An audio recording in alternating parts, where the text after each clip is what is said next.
Assalamu alaikum wa rahmatullahi wa barakatuhu to all dear group members of Pure Discussion Group.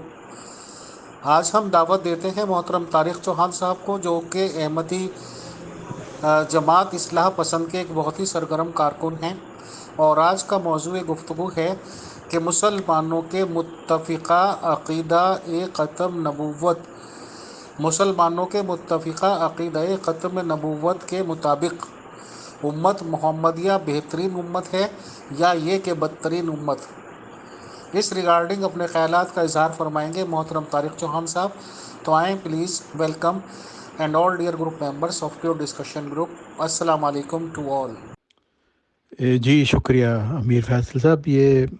آج کا جو ہمارا موضوع ہے وہ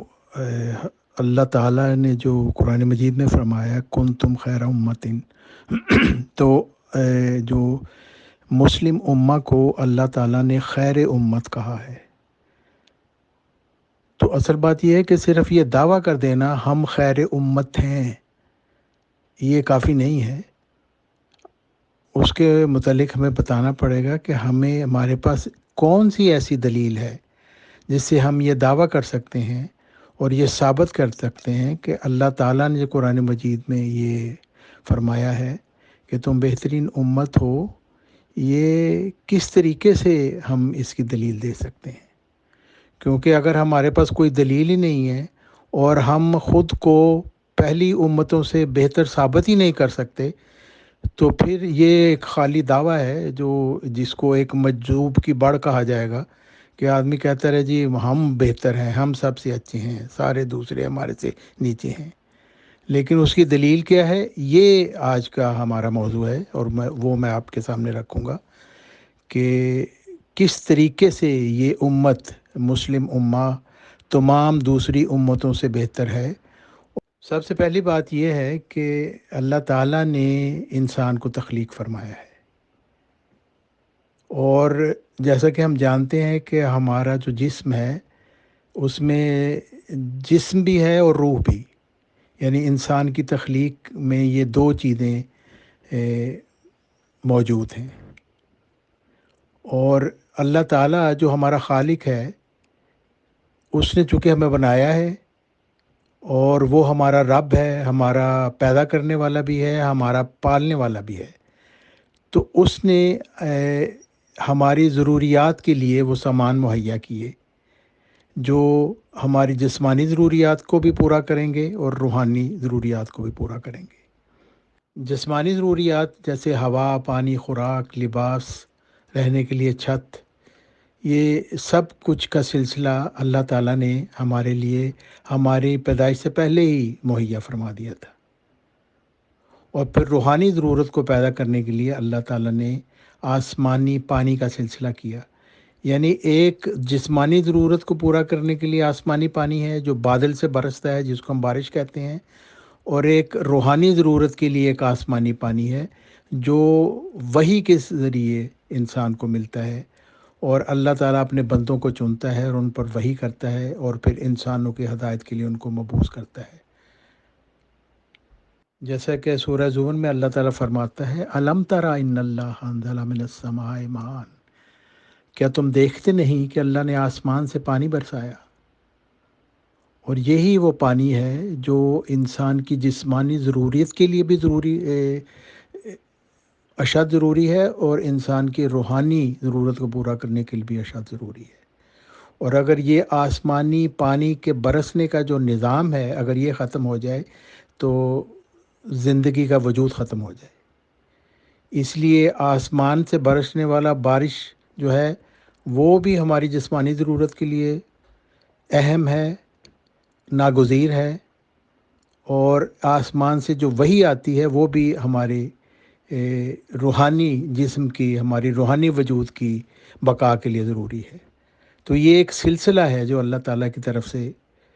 شروع کیا گیا ہے انسان کی پیدائش سے پہلے کا، اور یہ ہمیشہ جاری رہے گا جب تک یہ کہ اللہ تعالیٰ کو منظور ہے کہ اس زمین پر زندگی کا وجود رہے۔ یہ اس لیے ضروری ہے کہ انسان جب دنیا میں آتا ہے تو وہ دنیا کو نہیں جانتا، اس کے متعلق اس کو علم نہیں ہے، اس کو نہیں پتہ کہ کیا چیزیں اس کے لیے مضر ہیں، کیا چیزیں اس کے لیے فائدہ مند ہیں۔ تو اس لیے اللہ تعالیٰ نے وہ باتیں ہمیں سکھائیں وحی کے ذریعہ کہ جس طریقہ سے ہم ان پر عمل کرنے کے بعد اپنی جسمانی اور روحانی زندگی کو پاک کر سکتے ہیں،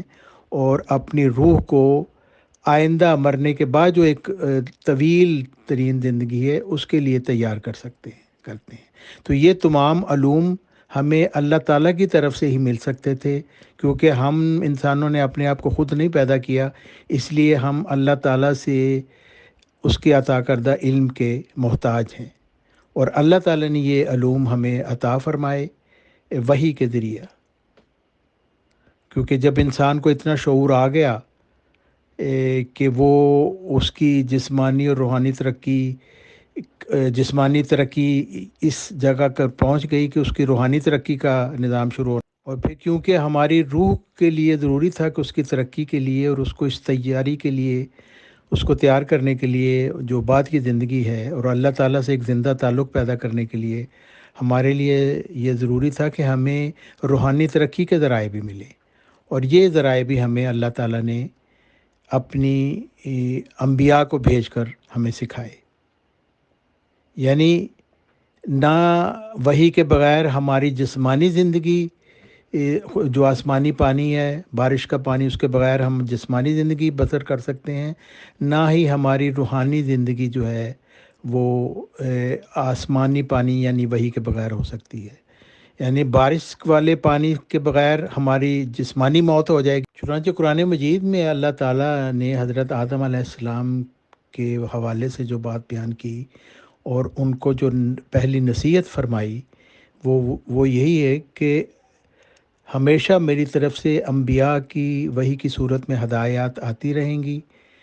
جس نے ان ہدایات کی پیروی کی وہ غم اور خوف سے نجات پائے گا، اور جس نے انہیں فَإِمَّا يَأْتِيَنَّكُم مِّنِّي هُدًى فَمَن تَبِعَ هُدَايَ فَلَا خَوْفٌ عَلَيْهِمْ وَلَا هُمْ يَحْزَنُونَ۔ پس جب کبھی بھی تمہارے پاس میری طرف سے ہدایت آئی تو جنہوں نے میری ہدایت کی پیروی کی ان پر کوئی خوف نہیں ہوگا۔ اور قرآن مجید سے ہمیں پتہ چلتا ہے کہ وہی جو ہے یہی سب سے بڑا انعام ہے، اور وہی کے بغیر دنیا کا نظام ہی نہیں چل سکتا۔ جیسے کہ اللہ تعالیٰ فرماتا ہے کہ اس نے آسمان کی طرف بھی وحی کی، زمین کی طرف بھی وحی کی، فرشتوں کی طرف بھی وحی کی، اور یہاں تک کہ مکھی کی طرف وحی کی کہ وہ شہد کی مکھی بن گئی، اور پھولوں سے رس لے کر وہ اس کے پیٹ میں سے ایک چیز نکلتی ہے جس کو اللہ تعالیٰ نے فیہ شفاء للناس فرما دیا کہ اس میں انسانوں کے لیے ایک شفا رکھی گئی ہے۔ اور وہی مکھی کی طرف جو کی گئی جس نے اس کو شہد کی مکھی بنا دیا، اس کا ذکر بھی اللہ تعالیٰ نے قرآن مجید میں فرمایا ہے کہ یہ۔ اور پھر قرآن مجید میں اللہ تعالیٰ حضرت محمد مصطفیٰ صلی اللہ علیہ وسلم سے بھی یہی فرماتا ہے کہ قُلْ إِنَّمَا أَنَا بَشَرٌ مِثْلُكُمْ يُوحَىٰ إِلَيَّ، کہ کہہ دو کہ میں بھی تمہاری طرح کا ایک بشر ہوں، فرق صرف یہ ہے کہ خدا نے میری طرف وحی کی، اور اس وحی کے نتیجہ میں اللہ تعالیٰ نے مجھے خاتم النبیین یعنی نبیوں کا سردار۔ بس یہ جو وحی کا کام ہے، انعام ہے انسانوں کی طرف، یہ ایک سنت متواترہ ہے، اور یہ اللہ رب العزت کی طرف سے انسانوں کی ہدایت کے لیے ان پر رحمت کا ایک خاص انتظام ہے۔ اور یہ وحی کا سلسلہ اس وقت سے شروع ہے جب انسان کو پہلی دفعہ شعور آیا، اور یہ قیامت تک جاری رہے گا، کیونکہ اس کے بغیر انسانی روح ایک مردہ ہے۔ اور بس انسان کے لیے بہترین انعام جو اللہ تعالیٰ کی طرف سے ایک انسان کو مل سکتا ہے وہ مکالمہ مخاطبہ الہیہ ہے، یعنی اللہ تعالیٰ سے کلام کرنے کا شرف پانا۔ اور وہی اللہ جو ہے یہ اللہ تعالیٰ کی عنایت، رحمت اور عشق کی دین ہے،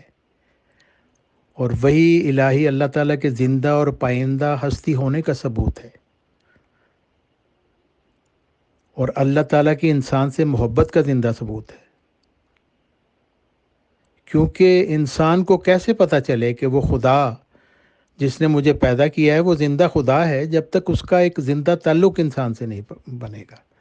تو وہی جو ہے وہ انسان کو زندگی عطا کرتی ہے، اور یہ اللہ تعالیٰ کی، اور اسی وحی کے نتیجہ میں حضرت محمد مصطفیٰ صلی اللہ علیہ وسلم کو افضل الانبیاء قرار دیا گیا، اور کمالات نبوت آپ کو عطا ہوئے، اور آپ کی امت کو خیر امت کا لقب اللہ تعالیٰ نے فرمایا، اور آپ کو یاسین یعنی اے سردار کے الفاظ سے مخاطب فرمایا۔ تو بس خیر امت ہونے کا دعویٰ بغیر دلیل قاطع کے کچھ حیثیت نہیں رکھتا، اور اس کی دلیل یہ ہے کہ تمام انبیاء کے جو متفرق کمالات تھے اور متفرق طور پر ان پر فضل اور انعام ہوا تھا، اب اس امت کو یہ دعا سکھلائی گئی جو خیر امت ہے کہ ان تمام متفرق کمالات کو مجھ سے طلب کرو۔ بس ظاہر ہے کہ جب متفرق کمالات ایک جگہ جمع ہو جائیں گے تو وہ مجموعہ متفرق کی نسبت بہت بڑھ جائے گا۔ اس لیے اللہ تعالیٰ نے فرمایا کنتم خیر امت اخرجت للناس، یعنی تم اپنے کمالات کی روح سے سب امتوں سے بہتر ہو۔ اور تو وہ موقع تھا جب اللہ تعالیٰ کی طرف سے ایک اعلیٰ ترین کمالات نبوت رکھنے والا نبی حضرت محمد مصطفیٰ صلی اللہ علیہ وسلم کو مبعوث کیا گیا، اور ان کے امت کو خیر امت کہہ دیا گیا۔ اور پھر حضرت محمد مصطفیٰ صلی اللہ علیہ وسلم کی امت خیر امت اس لیے ہے کہ ان کو قرآن مجید جیسا ایک الہامی کلام عطا کیا گیا، اور یہ صرف قرآن مجید کا بے مثال اعجازی کمال ہے کہ اس کے الفاظ خالص وحی الہی پر مشتمل ہیں، جن میں انسانی کلام کی بالکل بھی ملاوٹ نہیں۔ جس طرح اللہ تعالیٰ کی طرف سے جن الفاظ میں وحی نازل ہوئی، اسی طریقے سے اللہ تعالیٰ کے اذن کے مطابق اس کو اکٹھا کیا اور کتاب کی صورت میں اس کو جمع کر دیا۔ اور اس خیر امت کی جو شریعت ہے یعنی قرآن مجید، اس کی پہلی صورت جو ہے سورہ فاتحہ جسے ہم کہتے ہیں، اس کی صرف 2 آیات پر ہی ہم اگر غور کر لیں تو ہمیں یقین ہو جاتا ہے کہ مسلمان واقعی خیر امت ہیں، اور ہمارا خدا ایک زندہ خدا ہے، ہمارا نبی ایک زندہ نبی ہے، ہمارا دین ایک زندہ دین ہے، کیونکہ ایسی عظیم الشان دعا کسی اور امت کو نہیں سکھائی گئی جس کی تکرار ہر مسلمان اپنی نماز میں متعدد مرتبہ کرتا ہے۔ اور اس صورت کو ام الکتاب کہا گیا کیونکہ تمام آسمانی کتابوں کا جوہر اس میں ہے، اور وہ جو دعا ہر مسلمان کو سکھائی گئی اور ہر نماز میں اس کو اس کی تکرار کرنے کے لیے حکم دیا گیا، اس کی یہ 2 آیات ہیں جو بتاتی ہیں کہ اللہ تعالیٰ نے اس امت کو واقعی خیر امت بنانا تھا، جیسا کہ اللہ تعالیٰ نے فرمایا کہ یہ دعا کی جائے کہ اہدنا الصراط المستقیم صراط الذین انعمت علیہم، یعنی اے ہمارے رب ہمیں سیدھے راستہ پر چلا۔ کون سا سیدھا راستہ؟ ان لوگوں کا راستہ جن پر تو نے انعام کیا۔ یعنی سیدھا راستہ بتانے کا جب ہم مانگتے ہیں تو ہمیں یہ بھی بتا دیا گیا کہ وہ سیدھا راستہ کون سا ہے، تاکہ ہم سمجھ کے ساتھ اس کو مانگیں، صرف الفاظ بیان نہ کریں، بلکہ ہمیں پتہ ہو کہ وہ کون سا سیدھا راستہ ہے جس کے متعلق ہم اللہ تعالیٰ سے بار بار مانگ رہے ہیں، وہ ان لوگوں کا راستہ ہے۔ یعنی اس خیر امت کو جب سیدھا راستہ کے دکھانے کی دعا سکھائی گئی تو اس میں اس امر کو شامل کیا گیا کہ وہ راستہ ان لوگوں کا ہو جن پر تو نے انعام کیا، یعنی معمولی راستہ نہ ہو بلکہ اعلیٰ اور ترقی یافتہ ارواح کا راستہ ہو۔ اور یہ کیسا شاندار مقصد ہے جو ہر مسلمان کے سامنے اسلام نے پہلی ہی صورت میں رکھ دیا، یعنی قرآن مجید کے آغاز میں ہی اسے رکھ دیا گیا، اور اسے نیکیوں میں اور اچھی چیزوں میں صرف نیکی کی خواہش نہیں رکھنی چاہیے بلکہ انعام جیتنے والوں کی جماعت میں شامل ہونے کی خواہش رکھنی چاہیے۔ یہ ہمیں سکھایا گیا ہے، اور ہمیں سکھایا گیا ہے کہ اللہ تعالیٰ سے محبت رکھنے والا چھوٹے درجہ پر صبر نہیں کر سکتا، معمولی چیزوں کو نہیں مانگے گا کہ مجھے مرسڈیز دے دیں، مجھے بنگلہ دے دیں، مجھے خوبصورت عورتیں دے دیں، بلکہ اس سے بہت ہی اعلیٰ ترین انعامات اللہ تعالیٰ نے سکھائے ہمیں کہ وہ ہم مانگیں۔ اور خدا تعالیٰ کی جو محبت ہے وہ انسان کے دل میں ایسی وسعت پیدا کر دیتی ہے کہ وہ معمولی ترقی پر خوش نہیں ہوتا، وہ خوش ہو ہی نہیں سکتا، کیونکہ خدا تعالیٰ کی جستجو کے بغیر اور کون سی چیز ہے جو انسان کو خوش کر سکتی ہے۔ اور جو خدا کا طالب ہوا وہ ساری ترقیات کا طالب ہوا۔ رضوان من اللہ اکبر، جیسے اللہ تعالیٰ قرآن مجید میں فرماتا ہے کہ اللہ کی رضا ہی سب سے بہترین مقصد، سب سے بڑا انعام ہے۔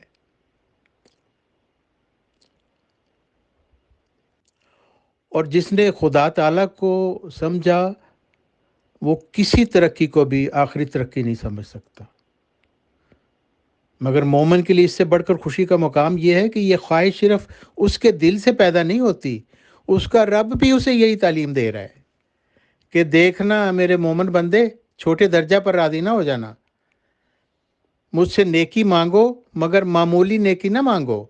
بلکہ وہ نیکی مانگو جو ان لوگوں کو حاصل تھی جنہوں نے نیکیوں کی دوڑ میں انعام حاصل کیے تھے، اور کسی ایک وقت کے انعام حاصل کرنے کا والوں کا انعام نہیں، بلکہ سب انعام پانے والوں کے انعام مجھ سے طلب کرو۔ تو خیر امت اس طریقے سے بنتی ہے کہ وہ اعلیٰ ترین روحانی انعامات جو کسی انسان کو کے خیال میں آ سکتے ہیں، بلکہ انسان کے خیال میں تو آ ہی نہیں سکتے، یہ تو خدا تعالیٰ جس نے ہمیں پیدا کیا ہے اس نے ہمیں سکھایا ہے کہ یہ ہیں وہ اعلیٰ ترین روحانی انعامات۔ کیونکہ میں نے تمہیں خیر امت بنایا ہے، اس لیے یہ اعلیٰ ترین روحانی انعامات مجھ سے مانگتے رہو۔ اور جب یہ دعا ایک مسلمان بار بار پڑھتا ہے تو غور کرتا ہے کہ وہ کون سے انعام یافتہ لوگ تھے اور ان پر کون سے انعامات ہوئے جنہیں حاصل کرنے کے لیے ہمیں یہ دعا سکھائی گئی۔ تو قرآن مجید کے مطالعہ سے ہمیں معلوم ہوتا ہے کہ سورہ مزمل میں حضرت محمد صلی اللہ علیہ وسلم کو حضرت موسیٰ کا مثیل فرمایا گیا ہے، جیسا کہ فرمایا یقیناً ہم نے تمہاری طرف ایک رسول بھیجا ہے جو تم پر نگران ہے، جیسا کہ ہم نے فرعون کی طرف بھی ایک رسول بھیجا تھا۔ تو جب ہم غور کرتے ہیں کہ قرآن مجید میں سورہ الجاسیہ کے مطابق حضرت موسیٰ میں انعام یافتہ لوگوں کو کون سے انعامات ملے، تو وہ انعامات کیا تھے؟ جیسے اللہ تعالیٰ فرماتا ہے اور یقیناً ہم نے بنی اسرائیل کو کتاب اور حکمت اور نبوت عطا کی اور پاک چیزوں میں سے انہیں رزق عطا کیا اور ان کو تمام جہانوں پر فضیلت دی۔ تو اگر ہم نے خیر امت بننا ہے تو ہمیں بھی پھر تمام جہانوں پر فضیلت دی جائے گی اور ہمیں بھی وہ انعامات ملیں گے جیسے کہ کتاب اور حکمت اور نبوت۔ اور اللہ تعالیٰ نے خیر امت مسلم امت سے بہترین انعامات کا وعدہ کیا،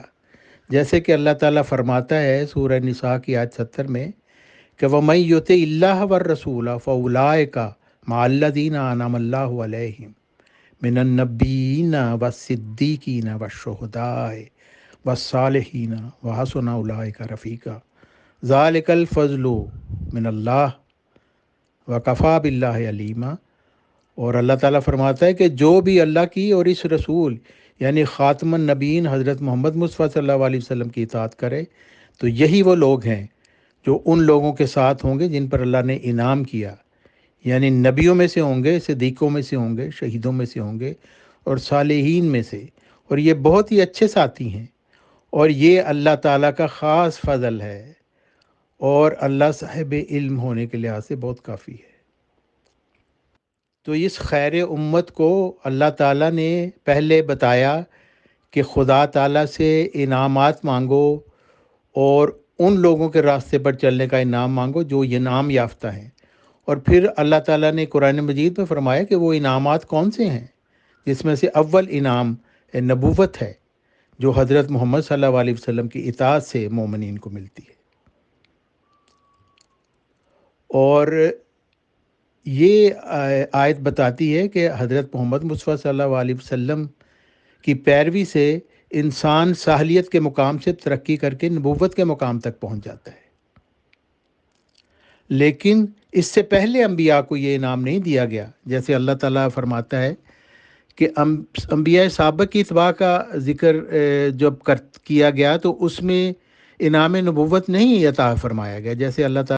تو قرآن مجید کے مطابق خیر امت مسلم خیر امت جس کا نبی اور جس کا آقا، جس کا سردار حضرت محمد مصطفیٰ صلی اللہ علیہ وسلم ہے، ان کو یہ خصوصیت عطا کی گئی باقی تمام انبیاء کے مقابلے میں، کہ وہ جو اللہ اور اس کے رسول حضرت محمد مصطفیٰ صلی اللہ علیہ وسلم پر ایمان لائے گا، وہ صرف صدیق اور شہید نہیں بنے گا، کہ بلکہ نبوت کے مقام تک وہ پہنچ سکتا ہے۔ تو یہ ہے، اس لیے ہے یہ خیر امت، کہ اس کا ایک زندہ نبی ایسا نبی ہے جس کی اطاعت سے اللہ تعالیٰ سے شرف مکالمہ مخاطبہ حاصل ہوتا ہے، اور یہ ہے وہ بڑا انعام جو آج تک کسی اور نبی کی اطاعت سے نہیں ملا، یہ صرف اور صرف حضرت محمد مصطفیٰ صلی اللہ علیہ وسلم کی اطاعت سے ملتا۔ پس اسلام ایک زندہ دین ہے، کیونکہ اس میں ایک زندہ سلسلہ نبیوں کا قائم کیا گیا ہے، جو حضرت محمد مصطفیٰ صلی اللہ علیہ وسلم کے نائبین اور خلیفوں کا سلسلہ ہے، اور جس کی خبر اللہ تعالیٰ نے سورہ نور کی آیت 56 میں دی، جسے ہم آیت استخلاف کہتے ہیں۔ اور اللہ تعالیٰ فرماتا ہے آیت استخلاف میں کہ اللہ تعالیٰ نے وعدہ کیا ہے کہ ان لوگوں سے جو تم میں سے ایمان لے آئے اور نیک عمل کیے، وہ ان کو زمین میں خلیفہ بنائے گا،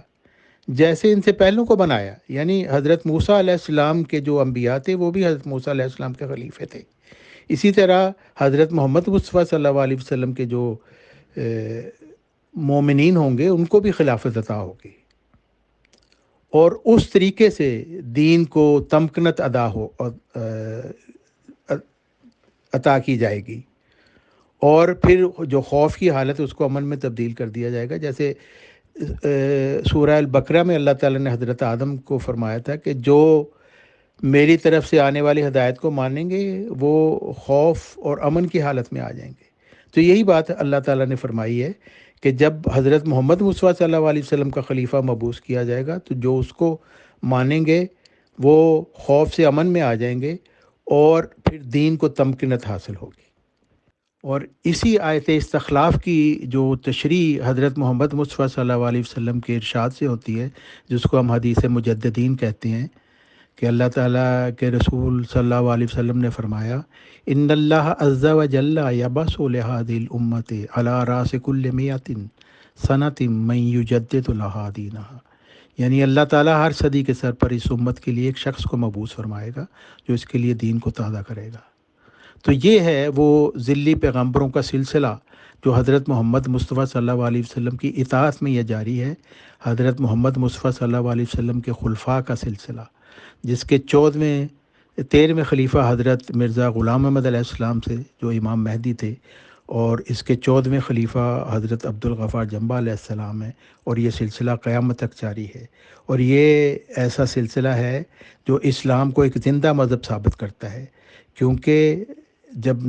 بس یہ ہے وہ خیر امت جس کا خدا زندہ خدا ہے، جس کا نبی زندہ نبی ہے، اور جس کا دین ایک زندہ دین ہے، اور دنیا کا کوئی بھی اور مذہب یہ دعویٰ نہیں کر سکتا۔ اس لیے اللہ تعالیٰ کے حضور اس کے بالمقابل وہ لوگ جو وحی الہی کا انکار کرتے ہیں اور حضرت محمد مصطفیٰ صلی اللہ علیہ وسلم پر تہمت لگاتے ہوئے کہتے ہیں کہ خدا تعالیٰ کی طرف سے انسانوں کو دیا گیا جو سب سے بڑا انعام ہے، وہ نعوذ باللہ حضرت محمد صلی اللہ علیہ وسلم نے آ کر بند کر دیا، تو وہ سب سے بڑے گستاخ رسول ہیں، کیونکہ وہ کہتے ہیں ہمارے محمد صاحب کا سب سے بڑا کارنامہ یہ ہے کہ ہمارے نبی نے آ کر اپنے خدا کی ایسی بولتی بند کی کہ اب ہمارے نبی کا خدا چاہتے ہوئے بھی قیامت تک کسی انسان سے مکالمہ کرنے کی جرت نہیں کر سکے گا۔ اور وہ کہتے ہیں کہ نتیجہ میں کیا ہوا کہ ہمارے نبی نے ایسی دہشت گرد مسلمان قوم پیدا کی جو ہر لمحہ دوسروں کا سر قلم کرنے کے لیے تیار رہتی ہے، اور ایسی قوم پیدا کی جو اس وقت دنیا میں ایک ذلیل ترین، وہ کہتے ہیں کہ ہماری نبی نے وہی بند کر دی، اور ایسی قوم پیدا کی جو عاشقان رسول اور عاشقان ختم نبوت ہونے کا دعویٰ کرتے ہیں، جو نماز، حج اور عمرہ کرنے میں تمام دنیا میں اول نمبر پر ہیں، اور ساتھ ہی ملاوٹ، دھوکہ دہی، فراڈ، غبن، گالی بازی، دہشت گردی، بدماشی، لونڈے بازی، بد فعلی اور زنا بالجبر میں بھی اول نمبر پر ہیں۔ اور وہ کہتے ہیں کہ ہمارے نبی نے ایسی مسلمان قوم پیدا کی جو مدرسے بنانے میں دنیا میں اول نمبر پر ہے، تاکہ ان مدرسوں میں بچے دن رات قیام کریں اور گالی باز مولوی اپنی سہولت کے ساتھ بچوں سے جب چاہیں جی بھر کر بدفعلیاں کر سکیں،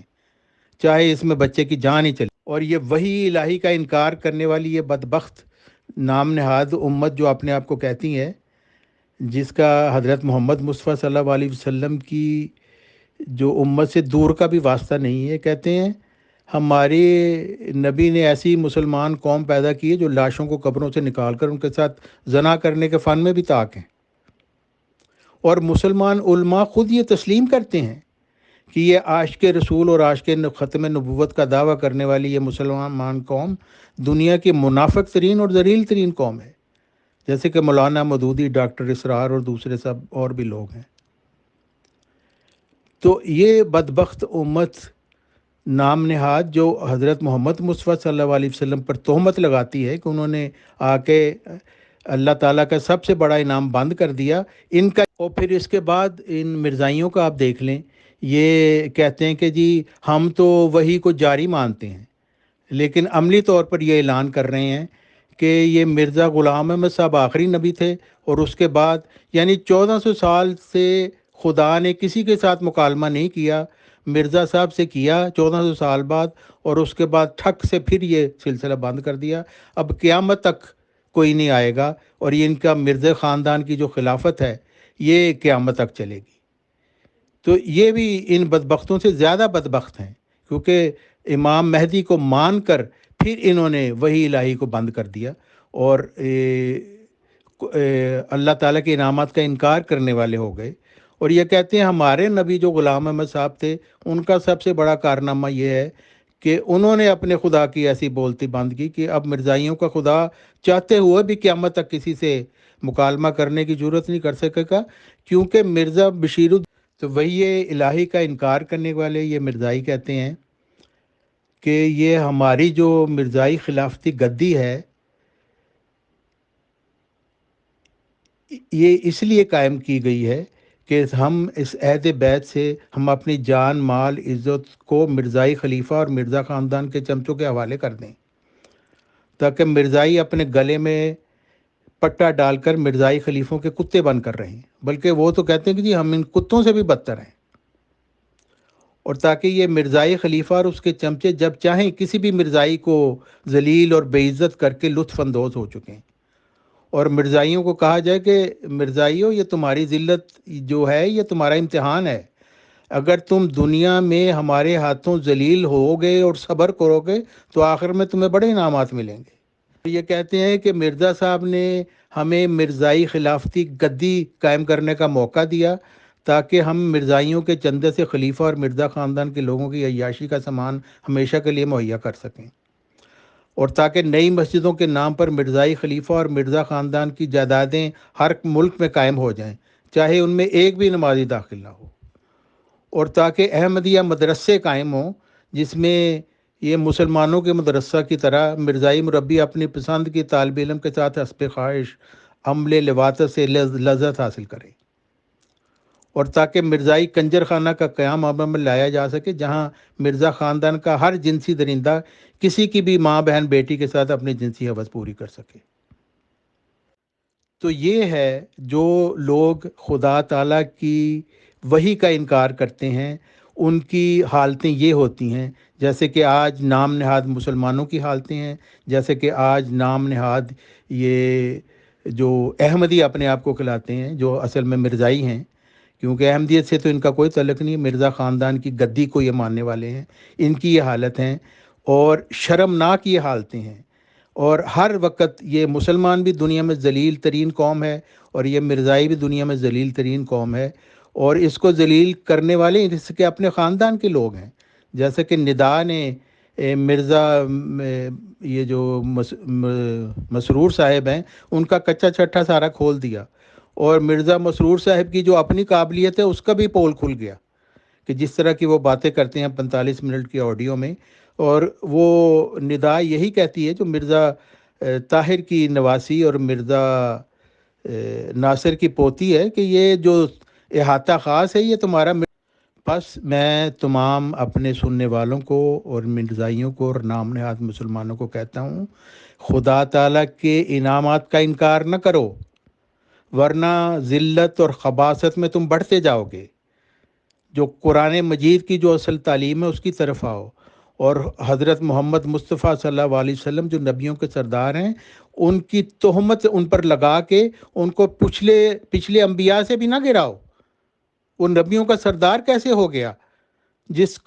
کے متعلق آپ کہتے ہیں کہ اس کی امت کو، حضرت محمد مصطفیٰ صلی اللہ علیہ وسلم کی امت کو کوئی انعام نہیں ملے گا، بلکہ یہ جو پچھلے انعام یافتہ لوگ ہیں یہ ان کے ساتھ ہوں گے، یعنی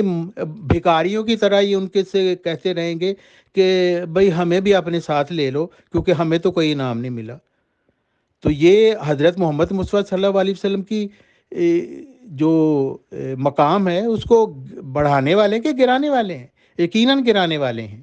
کیونکہ یہ تو حضرت موسیٰ علیہ السلام کی امت سے بھی ان کو بدترین نبی قرار دیتے ہیں، اپنی نافرمانی کی وجہ سے اور اپنی نادانی کی وجہ سے۔ بس میں آپ سب کو دعوت دیتا ہوں کہ قرآن مجید کی تعلیم کی طرف آؤ اور حضرت محمد مصطفیٰ صلی اللہ علیہ وسلم کی گستاخیاں بند کر دو، کیونکہ اگر ایسا نہیں کرو گے تو ذلت اور رسوائی تمہارے لیے اس دنیا میں بھی مقدر ہے، اور جو باہر جو مرنے کے بعد جو تم بہت شکریہ، بہت جزاک اللہ محترم طارق چوہان صاحب، آپ نے یہ پروگرام ارینج کیا اور اپنی بات رکھی وہی کے ریگارڈنگ۔ کافی معلوماتی سیشن رہا یہ ہمارے حساب سے، اور کافی معلومات ملی ہے، بٹ میں نے دیکھا ہے کہ ممبرس بھی کافی انٹرسٹڈ ہو رہے تھے، تو مجھے ایسا لگتا ہے کہ کچھ لوگوں کو اعتراض بھی ہوگا۔ تو pure discussion is a democratic group, is a neutral group, تو ہم سبھی علماء کرام کو دعوت دیتے ہیں کہ اگر وہ طارق چوہان صاحب سے متفق نہیں ہیں تو جواب دیں، اور کوئی بھی ماشاءاللہ اہل علم ممبر جو اس ریگارڈنگ کوئی پوائنٹس رکھتا ہے، آبجیکشنز رکھتا ہے، یا یہ کہ اپنی بات اپنا نظریات رکھنا چاہتا ہے، تو پروگرام آرگنائزر ناشی سے ٹائم اور ڈیٹ سیٹل کر کے پروگرام ہم ارینج کرا دیں گے انشاءاللہ۔ تو ممبرس کا انتظار ہے کہ کون ان کا جواب دینے آتا ہے۔ بہرحال فی الحال ہم محترم طارق چوہان صاحب کا بہت شکریہ کرتے ہیں کہ انہوں نے بہت ہی اچھا اور نالجیبل پروگرام ارینج کیا۔ سر بہت شکریہ، جزاک اللہ۔ السلام علیکم ورحمۃ اللہ ٹو آل۔